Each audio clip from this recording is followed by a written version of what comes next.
Hi, everybody. Welcome back to Beyond the Track with Daniel Blair. Thanks for tuning in.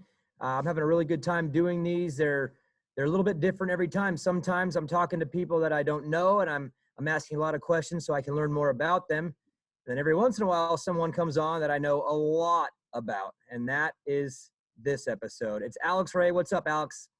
Oh, not too much. Just trying to enjoy my time in Indy, but it's a bit cold. I'm originally from East Coast, Tennessee, but I've been living in California for the past couple of years, so I've been pretty spoiled at this point.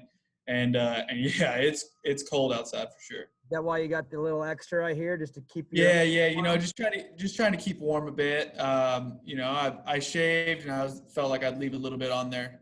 So yeah. Turn sideways. I think I see something going on too. Oh man. Now I don't know. It's just something different, maybe just mix it up a bit. It's all going to the barbershop, trying to places new. I actually got a haircut this morning. So yeah, this dude lined me up good.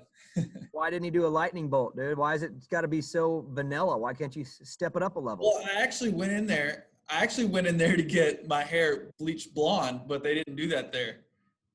But yeah, I don't know. I'm gonna try and get something a little bit more wild for Orlando, I think. I like it. This is gonna be fun, man. Thanks for coming on the show. We go way back somehow. Way back. In the weirdest way ever. I'll let you tell the story because obviously you're just a little kid and all of a sudden these Supercross dudes show up at your house. So take me through our introduction when I first met Little A-Ray. Yes, so pretty much for the most part, I always went to St. Louis Supercross every year growing up. I did the KTM juniors and all that stuff. I think I raced Joliet Supercross. Was that? Yeah. So I got third, but it was always we went to St. Louis every year. And we have this family friend. His name's Joe Kleppe. I guess he somehow knew you or whatever. And, you guys were privateers getting ready, trying to find a place to ride in between the Supercrosses. And just so happened, I only lived like 4 hours from St. Louis. And I had a track in my backyard, numerous, I grew up on a little bit of land. And, you and your brother just showed up to the house. And then I was just starstruck. I mean, anyone pro at that point, it was crazy. So you guys, y'all showed up, y'all started riding, all that stuff, and rode my track. And I remember still to this day, you would hit like this rhythm section that I had in the backyard. You hit it a certain way. It was like 3, 4, 3. And I had that rhythm section the same for years after that. And I just tried to mimic what you did. I still remember how you hit it, the way you hit it, everything. And I just tried to mimic it after that, after you guys left and all that. I mean, we went to St. Louis Supercross that weekend. We all got to hang out. I thought it was one of like a cool experience for a little kid like me. I was only 7 or 8 years old, not even. So, I mean, it was crazy for me. And then playing PlayStation with your brother, and it was just something memorable that I'll never forget. I was going to say, you said we showed up and started riding. If I remember correctly, I was riding. My brother and you pretty much played video games the entire time. You're like, I'm playing video games with a Supercross rider. And now my brother calls me and he's like, dude, I'm playing Call of Duty with Adam Cincerello and Shane McElrath and Aaron Plesky. Yeah, he's still playing games, isn't he? Oh, he's still playing games. But now it's better games now, obviously. But I remember just you and him, Vincent. I'm like, come out and ride. I'm going to stay here with Alex. Just you. Yeah. Video game. Yeah, man. It was a cool week. It was something that I'll never forget. And, it's probably part of the reason why I'm here racing Supercross today, getting to see something like that whenever I was a young kid. Well, you should have been a little bit more influenced by my riding style. I was very safe, efficient, didn't take many chances. You could incorporate a little bit of that into your program, Alex. Just saying. Yeah, but I feel like, I don't know, I watched my dad ride a lot more, and he was more of a hammerhead too. Oh, he said it. Every time my daddy would come around a corner and there would be a straightaway, the elbow would just drop all the way to the kneecap, and he would just go as fast as he could to the next turn. I don't know. It's just something that I grew up with. He's like, man, either the gas is on or it's off. So that's the way I grew up, and that was sort of where my riding style came from. And now I'm kind of paying for it a bit, and I'm trying to learn like a new way of consistency and how to get in and out of, tight situations and stuff like that, being more efficient instead of just a freaking hammerhead. Yeah, but just think if you stick around long enough for the electric bikes to catch up, dude, you'll be ready. It's on and off. There is no. Oh, yeah, exactly. But at the same time, I feel like if I didn't have this type of riding style, or I didn't have this type of flashiness, I wouldn't be recognized as much as I am today. Like, I feel like if I was more like a chiz, and I was more bland, I feel like I wouldn't be noticed as much as the A-Ray who gets cattywampus every now and then. Cattywampus. And what's the deal with you and Chiz? It's you guys. Dude, we're friends. It's all good. Like, I just do it to just get a rise out of him and the people around. I mean, he's a solid dude. He's like, I don't know, 98 years old, and he's still racing Supercross, and he's just still the most solid dude ever. I mean, he's beating factory dudes. I mean, he got 15th, on Tuesday night, and he's beating legit dudes. And he's one of the oldest guys in the class on a privateer bike, pretty much a stock bike. I don't know. I mean, I look up to the dude, to be honest. I mean, if I was his age, he's doing, it would be nuts. Cool it with the age talk, man. Come on now. You're talking to a dude. Okay, so Gare Bear, his dad is his mechanic, but he looks older than Gare Bear somehow. I don't get it. I don't know. I give him a hard time. It's like a friendly relationship rivalry. We've been teammates on HEP. That was actually the dream team. I feel like me, Seven Deuce Deuce, and the Chiz. I feel like us three, we gelled so well together, even though it was three totally different personalities. I don't know. It worked well. And that was one of the funnest years I had in my career. Well, before we get to more on the current time, I do want to go back a little bit because, again, you rode KTM Junior. You grew up doing it, but you didn't really, hit the amateur scene like a madman. You weren't, every amateur national showing up like factory. Just kind of, I guess, walk me through the teenage years a little bit before you get into Supercross Pro. I mean, was there a plan for this to all happen? Were you gunning for this? Where were you in those, say, mid to late teenage years? I'll be honest with you. I was not good as an amateur. I was good on 50s and 60s and a little bit of my 80s. But I don't know, man. It was just more of like a thing that I did with my family. It was a family thing. We went to the races on the weekends and we had fun. I mean, obviously I wanted to do the best I could. But my dad raced as well. So pretty much he was on the gate every time I was out on the track. So he was watching me from behind the gate. And it was sort of tough, growing up. I mean, he had to work during the week, and he literally would get off on Fridays, pick me up from school, drive all night. We would race Saturday, Sunday. He would drive all night back to work and then drop me off at school and then just go straight to work. So it was super tough. Honestly, I thought I was just going to be working at the pawn shop with him. My dad, he owns a pawn shop. But, I thought I was just going to be doing the family business and just be a weekend warrior. I don't even have a top 10 at Loretta's. I mean, that's unheard of, I feel like. I mean, not unheard of, but to be trying to be a consistent main event guy, it's not. I mean, I'm beating guys who have championships in amateurs. I mean, I don't know. I mean, it's a good feeling, but yeah, I mean, we took a different approach to it, I guess you could say. A lot of these guys who were so serious in amateur career, they sort of got burned out whenever they got to the pro stuff. I just had fun with my family, going to the races on the weekends, and yeah, I mean, it just sort of kind of worked out, I guess. It sort of just lucked out, honestly. I wouldn't give it to luck. I mean, I know you work really hard and you've been grinding for a long time, but no, those first few years, I was not good. Oh, the OG 314. No, not in the best of shape. No, it took me a bit. I had a 3 or 4 year span to where obviously it was new to me, Supercross. I went from here to here, and like we talked, I tried to miss a few steps. You're a habitual step jumper. Yeah. I kept getting hurt. I had 6 or 7 surgeries within a 4 year span. It was bad. I was off the bike one time, I think, for 8 months, and then another time for another 8 months, just with being hurt. And gained a lot of weight, ate a lot of food, but and then sort of just cruised through a few years, and then got a couple seasons under my belt. And then I'm like, my dad pretty much sat me down, and he's like, "Hey, dude, you're gonna have to shit or get off the pot, to be honest. I mean, do you want to come? Do you want to keep racing, or do you want to come work with me at the pawn shop? Because the way it's going right now, it's leaning more towards you coming over here and hanging out with me."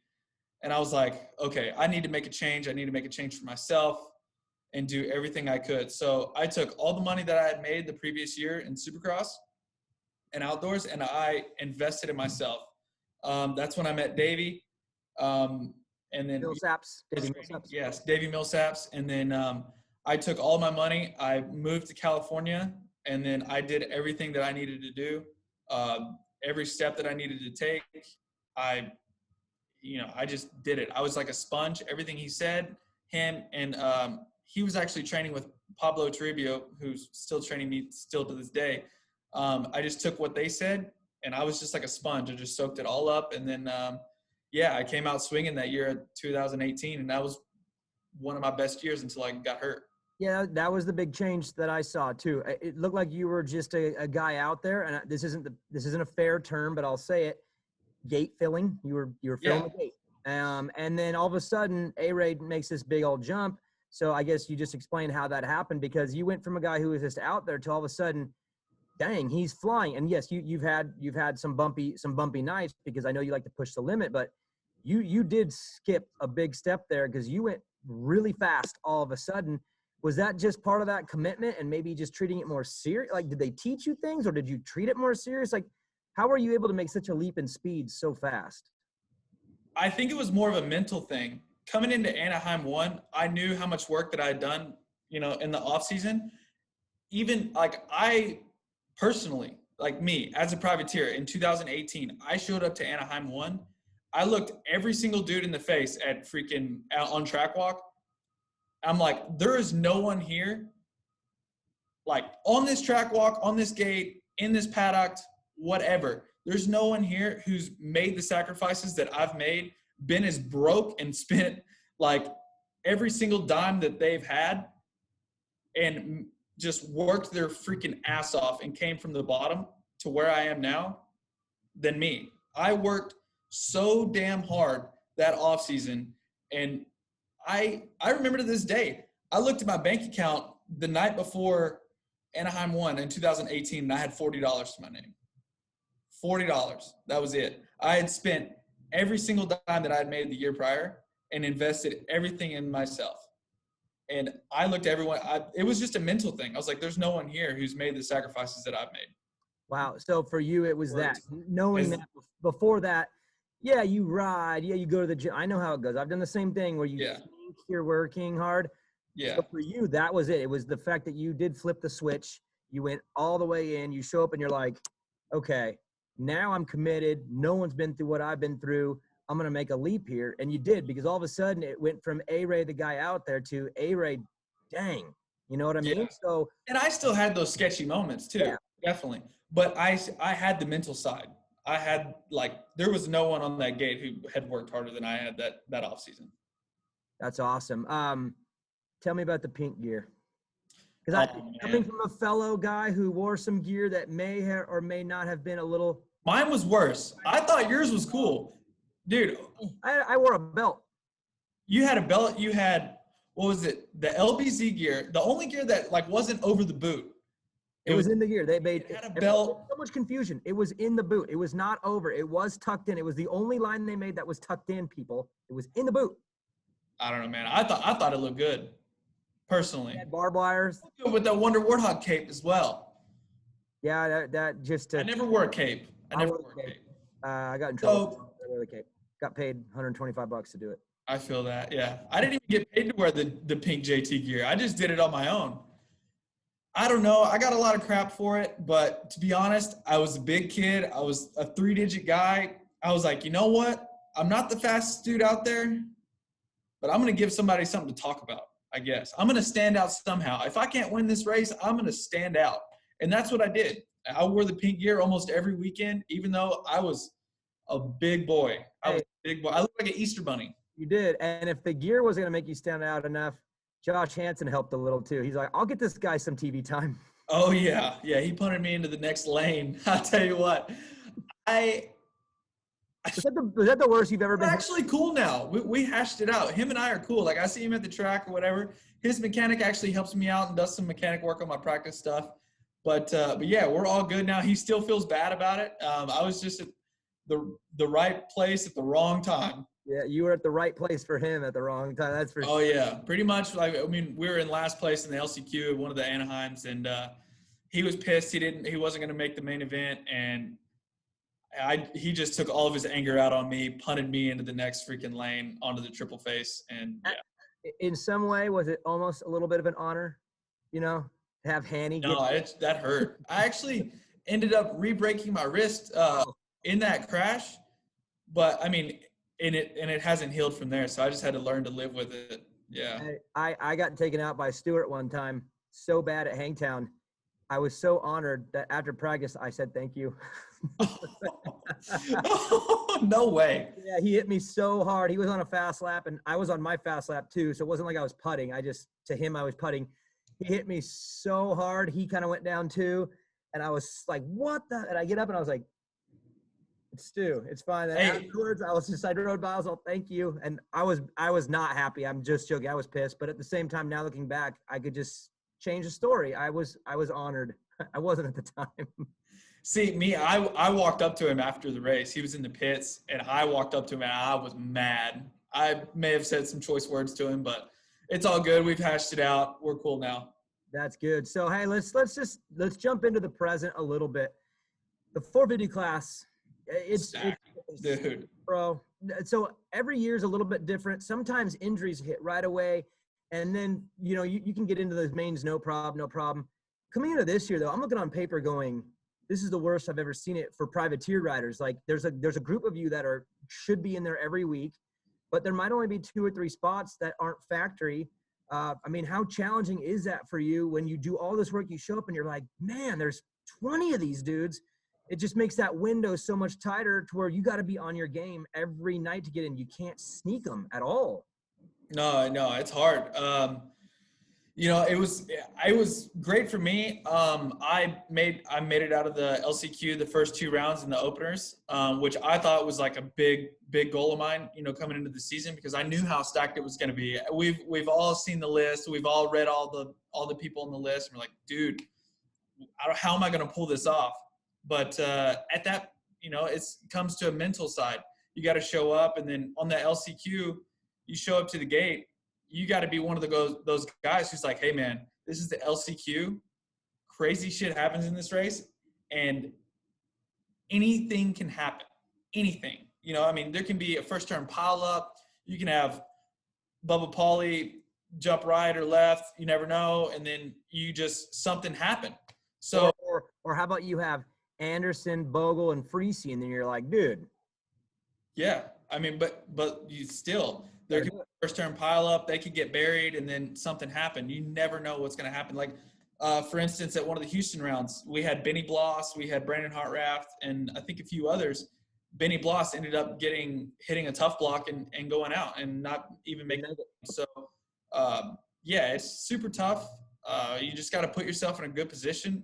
I've honestly struggled so bad with my starts this year. But this past Tuesday, I finally got out of the gate, and I made it easy on myself, to be honest. I got second in the LCQ, but once you're in that position, it's sort of, you're just managing, I feel like. Here's a tough question. And I've always wondered this because I battled this at sometimes in my career, but you got the top guys like Roxon and Tomac and Webb, and they are training like crazy people because they got to go 20+1 at the top of this class. For you, when you're on that bubble where you make more mains than you don't, but it's still not always a guarantee, there's so much more importance on the 6-minute or 7-minute race because that's where you got to do your best work to get in. Then you get in, and now you have the 20+1. So when you're practicing and training, and I know you do both, but is it hard sometimes to just focus on 20s when the first challenge is just getting into the dang thing where sprint speed matters and making those impactful decisions? you have to train for both of those scenarios where like a Roxon doesn't train for his heat races. I mean, he still does them, but you know what I mean? Like you have to kind of separate those two things and make sure both are at their very best because you got to get to the heats first. So is that kind of hard when you're building your program and you're training with Budman or you know, Davey in the past where it's like, I got to be good in heats and LCQs. When I get in there, I want to do some work too. So like, how do you prepare to make sure you're good at both of those scenarios? I did it a little bit different, I think, this year. You know, we worked on sprints in the beginning to where normally in the past during the base season, that's like your off season, whenever you're doing boot camp, you're doing like 20s. I feel like this year, what I did, I took it a different approach. We did something different where we started with like shorter sprints and then started making them a little bit longer and a bit longer and a bit longer to where we're sprinting the whole time. And we're teaching our body to sprint, like not only at the like short laps, but at the long ones as well. And I feel like I'm a little bit better this year with sprinting in the main events. But yeah, like you said, it's a lot different. I didn't do that many 20s in the preseason just because I did have a crash and I had to take a couple of weeks off. But for the most part, I did a lot of like 15+1s. I was doing some motos with Carson Mumford, who also works with Budman. And I was really working on doing my sprints like in the 15, just like, hey, this is a shorter moto. I'm going to sprint as hard as I can for 15 minutes and see how long I can go and see where that ends up.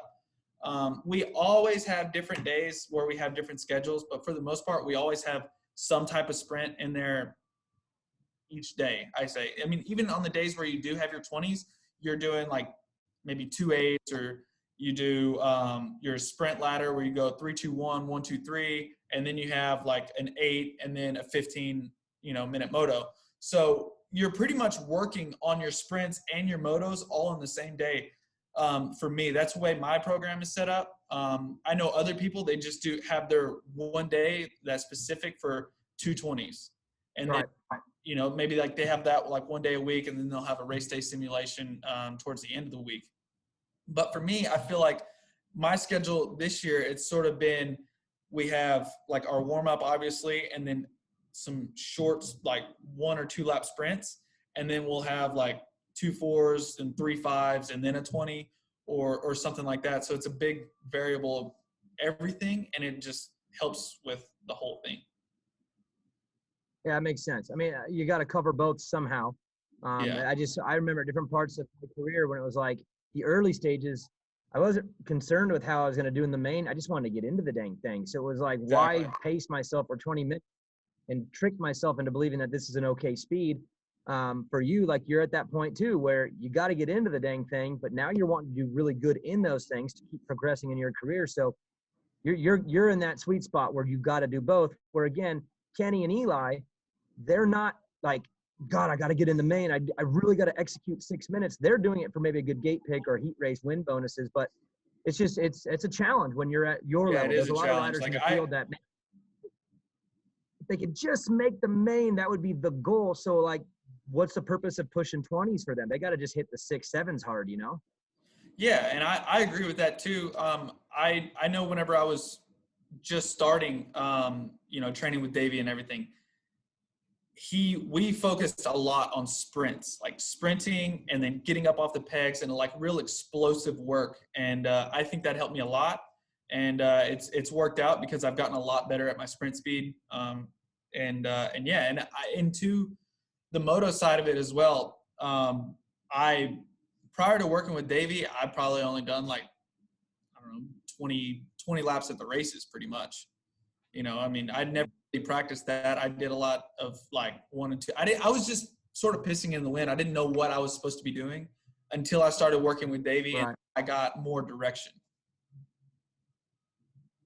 I'm going to turn this thing a little bit now. You, as a privateer, it's hard to get noticed because obviously all the cameras are on the top guys, and you as a privateer have done a really good job at branding yourself. Me personally, I believe you've done a good job because you're honest, you're open, you're yourself. You don't really put on the filter. You're A-Ray at all times. Yeah. When some people are a little bit more reserved. Is that just who you are? Did anyone guide you into being this way, or did you just say, screw it, I'm going to be A-Ray all the time and we'll see what happens? Because you being that way has given you a fan base. People love you because you're you and they get to know you. So was there guidance on that, or are you just like, no, I'm me, whatever? No, there's really no guidance. I mean, I've just sort of been myself. I don't really seem to think that there's a reason to be fake or just put on like a face for anyone else. I mean, everyone in the stands, they're normal people. And I think they want to know that we are too. I mean, we're just a bunch of racers. I mean, we're just traveling the world doing what we love, I mean, and for the most part, a lot of us people in the pits like me and yourself who we've lived a lot of stuff. We've met a lot of people and I think that we just created good personalities. And I think that's what, the people want to see. Being a privateer is, it's rewarding when you do well, but man, it's tough sometimes, huh? Yeah, it's tough, man. Just like going back to think, like I have a van at home in Tennessee. It's got 400,000 miles on it. And dude, I swear if that van could talk, that van would have a podcast and it would probably look like Steve Madden. You would probably not want your van to talk. Let me tell you. No, definitely not. No. That van would need a filter. I'll give you a minute to think about maybe a crazy privateer story, and I'll give you one right now so you have some time to think about it. But back in my day, being a privateer, you're driving in the van, you're sleeping in the van, maybe you're going a few days without a shower, you might be going to some kid named A-Ray's house when he's a little kid. It's rough, right? Hey, hold on. Before we tell this story, how filtered should I keep this? Because I have a bunch. I mean, yeah, I love the honesty, but you know the line. I would say. Okay, all right, we're good. Tell a fun story, not a, oh my gosh, A-Ray, what were you doing story. So anyways, okay. We're staying in the van, me and a buddy who were traveling, and we were at a hotel that was an outdoor one where everyone's rooms were outside, like a Motel 6, whatever. And we waited to see when someone would leave with their bags and just leave. They were gone. And how sometimes the door stays open, whatever. We snuck into a room that was already used. They were leaving. We grabbed some towels off the cart and we just hit the shower. Boom, boom. He got in, boom, boom, and got out. It was someone else's room, but we had to literally wait for about 45 minutes to see who was going to leave their room open for the carts to come and clean. And we hopped in and got showers done in someone else's room. That is one of like 100 of those types of stories. But dude, that's some privateer life stuff right there. And I know you've had some few. Be very smart with what you say next. Yeah, I've honestly never had the courage to do something like that. But holy cow, that's an awesome story. I don't really have many like that, other than maybe just stopping at random gas stations and trying the food back in my big days. I mean, to be honest, I stopped at a Pilot. Shoot, I don't know. It had to be in like 2013 in Florida somewhere. And I tried the meatloaf, and I thought it was like the best meatloaf ever, ever. That was my go-to place to take showers, was the Pilot. Okay, I mean, I would go there, I would get my shower, I would get my dinner, and then I tried the meatloaf one time, and I thought it was good. I was like, all right. And then I've been saying that for years now. I'm like, dude, freaking Pilot meatloaf is good. See, those were the bigger A-Ray days. Oh yeah, yeah. A-Ray didn't care about what he put in his mouth at that point. 2021 A-Ray is not eating Pilot meatloaf. Can't do that no more, man. No, I can't do that. No, A-Ray would get sick, very, very sick. Is it rewarding though, being a privateer at times? Obviously, it's not what you want. You're chasing a factor. It's what everyone wants. But when you do have one of those nights where you just crush it, and you just look down the list and these dudes have everything and you know that you don't have everything, do you ever look down left and right and go, yeah, man, like this feels good. Your trials and tribulations on the daily are bigger than everybody else's. Again, they have their tough situations too, but they have a lot of stuff given to them to help them, support them to find their success. You do so much stuff on your own that just comes down to you. You ever look on the starting line left and right and go, I'm one of you right now, and you didn't go through what I went through this week? Yeah, for sure. It's really, really nice whenever you're looking down. I mean, you're looking at Tomac, you're looking at not Dungy anymore. Wow. But Roxon, Webb, all of these guys who are, I mean, Like, I mean, we're top 22 best Supercross racers in the world. I mean, for me, I think it's so accomplishing. It's one of my lifelong dreams is to be on this gate and to, race with these guys and to see where I've come from and just being one of those hometown kids who's just a weekend warrior and then, making all these sacrifices that I've had to make. And I don't know, like for me, it's just nice to see it pay off finally. And yeah, like you said, it's a great feeling and I'm just happy to be a part of it. Where did cattywampus come from? I mean, I feel like I've known that term forever, like because I have now. It's been a while, but where did that start? Where was the first time that was used, the term cattywampus? So pretty much it was on Steve Mathis's Privateer Island Live podcast. Okay. It's just a Tennessee term. I feel like that, I don't know, it just gets brought up whenever you get a little sketchy, you get a little cattywampus, I don't know. It's just something that I've heard. And I used that term on that podcast and Steve just blew it up and everyone who listens to it, it just stuck. And yeah, I mean, everybody ran with it and it's just something that stuck with me now. You know how some words just really match their definition? Some don't, but some are like, when I think of you, and not all the time, because you are a lot better than you were, but I think back to a couple of years ago when you were on crazy send mode, the term cattywampus was, the definition was just like a 30-second clip of you riding. That's cattywampus. You're not as cattywampus as you used to be. No, definitely not. But there has been people that have came into, like, let's see, I got the fill-in ride at Cycle Trader in 2017. I remember my teammate that year was Bradley Taft, and he was working with Garrett Swanepoel at that point in time. Garrett Swanepoel would come into the semi to watch Bradley's, obviously his practice, and then he would stay and watch mine, and he would giggle every now and then because I'm just like, oh my God. I'm just sitting there like nervous, quiet. Like, what is he going to say this time? You know what I mean? He's like, where do I begin? Yeah, because I think it was one of the Texas rounds. My foot slipped off before the whoops, and I went through the whoops sitting down on the seat just like, ah! Yeah, it wasn't good. on Race Day Live a couple races ago, talking about how beat up the track was in the B practice, and I'm just like, man, this is the practice where you can't really send it as hard. You got to be really efficient. Oh, I know. I watched it. Well, it was weird because I'm just going into this little thing about how efficient and you need to be, and then you're on the screen like doing everything the exact opposite of what I'm saying. Every corner you're revving in the air, and I'm like, this is not the time of the day to ride this way, and you're just send only.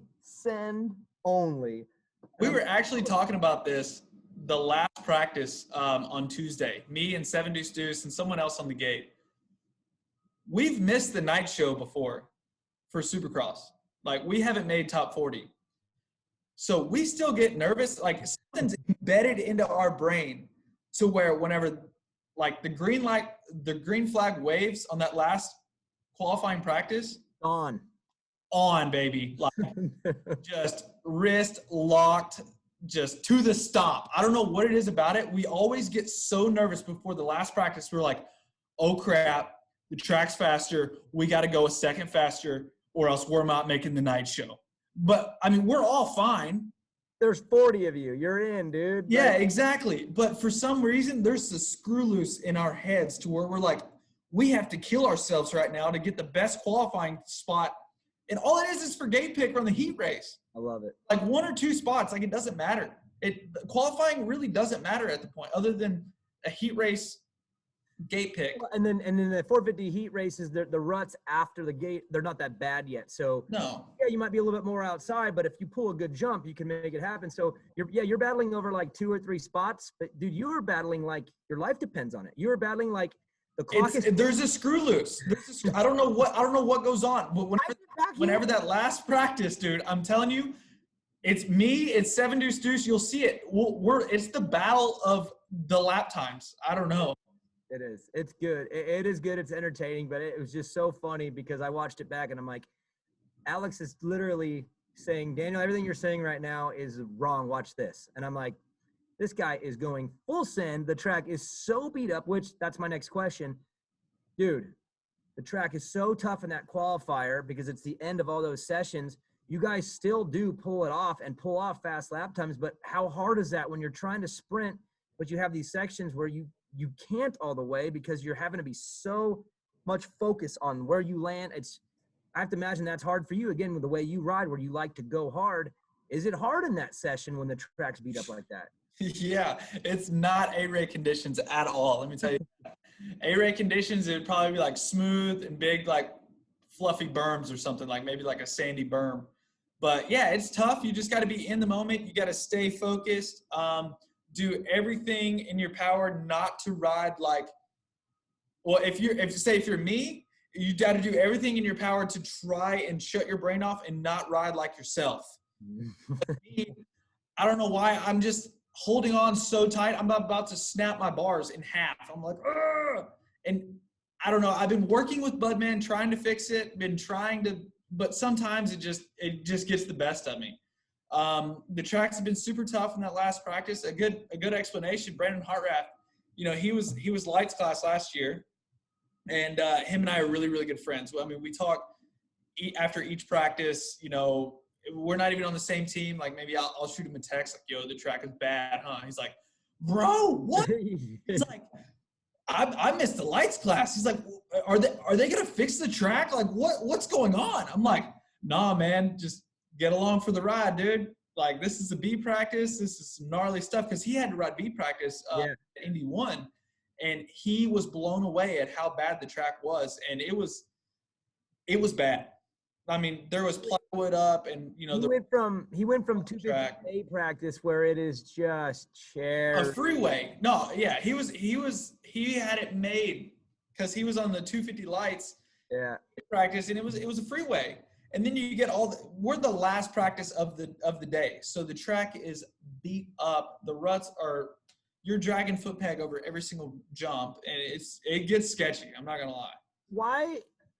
I guess I've asked you this before, but we didn't really get into it. It was a very quick convo. But why haven't you ridden the 250 class ever? And I know the early years when you were big A-Ray, it wouldn't have worked out. But now that you're A-Ray and you're flying and you're in shape, and I know you're still, low 180s, high 170s, but why haven't you ridden the 250 class or thought? Is it a financial decision or? Yeah, I think it would be more of a financial decision. I mean, we don't make as much money if we were on lights. I would like to do it. It just hasn't really lined up for me to do it yet. I've ridden a 250 on Supercross. I actually tested the Pinwright bike last year for Swap Moto Live, and I rode it on a Supercross track. And the guys there were like, "Why don't you ride a 250?" Because I feel like it suits my riding style a bit more, because you can sort of wring its neck a bit. Yeah. And you get in trouble that way on a 450 real quick. And I've done that a lot. But yeah, I mean, it's more of a financial decision, and sort of just the stars haven't really aligned yet. I would like to, before this is all over, maybe ride one coast and then 450 on the other coast, something like maybe Chris Bros does. But yeah, I mean, to me, it's just something that doesn't get recognized as much. Being a 450 guy and being on the gate in the premier class with all those guys, like you said, it's just something that it just gets me going. You know what I mean? It's just something that just makes you, feel like a man in your gut. I mean, I agree totally, but I'm intrigued by how you would do. And maybe, again, you got to make, it would be a sacrifice financially. You don't make as much, but maybe in the years coming up, if you're on a 450 deal and they have a 250 program too, maybe explore it. I'd like to see you ride the 250 class, because to your point, I think your riding style would do well. I've talked to teams, about maybe doing a lights thing in the past. It just sort of hasn't really, came about yet. All right. Well, final question for you. What's the outlook over the next 5? How old are you now? What are you now? I'll be 28 in April. Just little young A-Ray, little Tennessee kid. We meet 20 years ago? No, it couldn't have been that much. I was probably 2000. I was like 21. Okay. 38 now, so 17 years ago. 17 years ago. Yeah. 17 years. I was 10. Yeah. Little A-Ray. Yeah. Just all Little girl. A-Ray. Yeah. I mean, what is the outlook like over the next 3 to 5? Obviously, like we're talking about the 250 thing, whatever. But just overall, career-wise, is it just continue to move forward and upward and just continue to grind, or do you have any other thoughts of what you'd want to do? Is there any thoughts of after racing, like what you want to explore? I know that's hard when you're in it, but just what's your future look like if you could write your own story? To be honest, to write my own story, I don't know, find something that I absolutely love to do and just maybe do it, or either that or luck out on the stock market and then maybe just hang out on the beach and, just chill. You in on GameStop and like I got a couple things in the fire lined up. I'm a big O'Neill rider. So I've already, thrown it out there like, hey man, like, I don't know how much longer I'm going to be doing this. I don't know how much longer. He's like, yeah, dude, you got a job here as soon as you're done. Don't worry about it. I would love to be still in the industry. I love this sport. I've been in it already for a decade, and I just want to continue it. I mean, I feel like this is my life. It's consumed me since I was a kid, and I feel like it's only right to just keep going. I don't know how I would feel not being able to go to the races on the weekends. I mean, this is like such a big sport, I feel like, and there's so many people involved, but it's one big family, and I feel like it's awesome. And I want to be a part of it somehow, whether it be a gear guy, whether it, work, I don't know, maybe learn how to run equipment and build a track. I don't know, or you just love it, right? Just something within the sport is what I would be happy with. Yeah. Does it get a little scary though? Because I mean, for me, the timing was like, I believe it was lucky timing. I was 32, just trying to find a way to be done, but not leave the sport. What am I going to do? I was terrified. I didn't know what to do. I had a wife and kids, and I didn't know. And then the timing fell where I was able to do Arena Cross TV. That's led me down a path to get here. But are you at a stage where a little bit in the back of your mind, you're like, God, what the heck am I going to do? Because you get in the late 20s, early 30s, and you're just like, I love this, but this won't last forever. What am I going to do? Yeah, I know. I've sat at home and thought about it long and hard, but at this point in time where I am and I'm trying to grind, I can't think about it as much as you're not ready to. I'm not ready to yet. But it is coming. It is coming for sure. And it's scary. It's definitely scary. So hopefully, I don't know, maybe start another podcast, or is there plenty of those, or is there room for any more? I mean, they got the Pony Pod now, they got the Daniel Blair Pod, they got the Pulp MX Pod, they got the Swap Moto Pod. Yeah, I don't know. And to be honest, I've been doing a lot of podcasts here lately. I do the Swap Moto Live podcast every Monday with Don Maeda and Michael Antonovich. So yeah, I mean, I'm just doing everything I can to keep my name relevant and to stay out there and to do the best I can for the people that support me. But yeah, like you said, it is scary. I don't know what I'm going to do. I would like to be like in the sport though. Just keep doing what you're doing. You're recognized. You're liked by many. There's room in the podcast world for you. Come on in. But I would say for you, it's not time yet. You're still in your prime. You're going uphill still. But yeah, those years will come, and all of a sudden you'll have to make a decision. Not everyone can be Justin Brayton and be a freak of nature out there, just still unbelievable. I don't know what is going on with that dude. But yeah, you're still in the grind, so keep doing it. But there'll be a place for you when it's done. Everybody loves some Ray, man. That's for sure. Yeah. What's crazy is, we met all those years ago at my house, but my first year of Supercross, you were racing Supercross, I think, as well too, weren't you? What year? My first year was 2011, but I was training for Supercross in 2009 and 10 because I remember seeing you. I don't know if you came, but you were going to come. I was at the Supercross Academy in Honolulu Hills, California. Mm-hmm. And I think you and Jake Locks or somebody came there and rode. Yeah, I was there, but I think I got hurt like a couple days before you came or something. Yeah, out in Taft. I'd been there a few different times. So my last year was 2012 racing. Okay. So yeah, that was peak A-Ray weight. That's when you were your biggest? Yeah, big boy. Well, Alex, this has been fun, man. Thanks for coming on the show. I'm really glad we were able to do this. Obviously, we we talk all the time, so our conversations are very similar. But to just get you out on the show and to have people hear some of these stories, I think it's great. Again, it continues to build your brand, which is a good one. And I think no matter what you do, people are going to dig it, man. So thanks for coming on. So what are the odds of like NBC Sports or Peacock or whoever getting you to sing the national anthem? Their budget's not big enough for that. Oh, come on, dude. I mean, you were like a big metalhead. I mean, I feel like you could just do like a guitar solo or something out there on the mic. My brother did, he did the national anthem at Monster Cup on the guitar a couple of years back. That's awesome. So he did that, but I ain't singing nothing, man. That's, you need to bring it back. Look, there's chapters in people's lives that they ignore, and that's one of them for me. So I got enough responsibilities right now. I'm gonna stick with what I'm doing. I appreciate the kindness, but I'll pass, bro. All right, man. It's good talking to you. Thanks for coming on the show, man. Good luck the rest of the season, bro. Thank you. I appreciate it.